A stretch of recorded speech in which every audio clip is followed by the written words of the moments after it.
Bonjour à tous et bienvenue sur ce nouveau tutoriel. Ici Robin de Pestudly. Aujourd'hui, nous allons voir comment traiter les messages, les réclamations, mais aussi les commandes sur PrestaShop. On se retrouve directement sur le back-office pour commencer. Très bien, donc pour gérer les messages et les réclamations, c'est très simple. Donc on va directement aller dans l'onglet SAV, très bien, et sélectionner l'option SAV. Ok, ici on voit qu'on a un client qui nous a fait une réclamation. Ok, donc on vient cliquer dessus et on a la possibilité de lire son message. Ici, le client nous dit qu'il a commandé un t-shirt en taille M, mais malheureusement, il l'a reçu en taille L. Donc nous, notre objectif, ce sera de lui répondre en mettant les formes. C'est important de respecter justement les formes de politesse.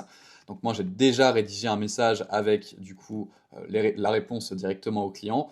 Donc tout simplement, je m'excuse, je lui dis que c'est tout à fait possible d'échanger. Une fois que c'est fait, on peut directement cliquer sur envoyer.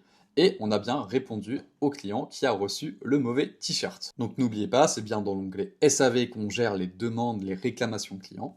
On peut également définir un état sur ce message, donc marqué comme traité, marqué comme en attente, marqué comme en attente de, donc sera traité plus tard, et transférer cette discussion à un autre employé.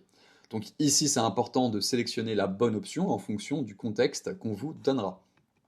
Donc ici, on peut marquer comme traité, comme ceci. Désormais, on va pouvoir gérer les commandes, donc dans l'onglet commandes juste ici, très bien. Et là, on a la liste des personnes qui ont passé une commande sur notre site. On peut voir l'état des différentes commandes. Ici, par exemple, pour ce client, on voit qu'on a une erreur de paiement. Donc on peut venir lui envoyer un message en cliquant justement sur cette commande, OK, et on peut tout simplement envoyer un message pour lui informer que sa commande a été refusée. Donc ici, on peut venir rédiger un message pour répondre au client, lui indiquer que sa commande a été refusée.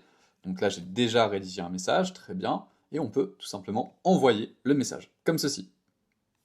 Vous savez désormais comment traiter les messages, les commandes, mais aussi les réclamations sur un site PrestaShop. J'espère que ce tutoriel vous aura été utile. Je vous souhaite bon courage pour la suite et à plus tard.